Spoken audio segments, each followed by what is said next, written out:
ମୁଁ ଜଣେ ଓଡ଼ିଶାବାସୀ ଭାବରେ ଶପଥ କରୁଛି ଯେ କୋଭିଡ ଯୋଦ୍ଧାମାନଙ୍କୁ ପୁରା ସହଯୋଗ ଓ ସମ୍ମାନ ଦେବି।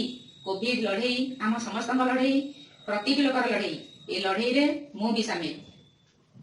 କୋଭିଡ ଯୋଦ୍ଧାଙ୍କ ତ୍ୟାଗ, ନିଷ୍ଠା ଓ ଉତ୍ସର୍ଗୀକୃତ ସେବାକୁ ମୁଁ ଉତ୍ସାହିତ କରିବି ଓ ସେମାନଙ୍କ ବଳିଦାନକୁ ବ୍ୟର୍ଥ ହେବାକୁ ଦେବି ନାହିଁ।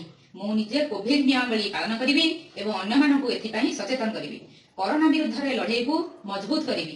ମୁଁ ନିଜେ ଜିତିବି ଓ ମୋ ଓଡ଼ିଶା ଜିତିବ ଓ ମାନବ ଜାତି ବି ଜିତିବ। ବନ୍ଦେ ଉତ୍କଳ ଜନନୀ।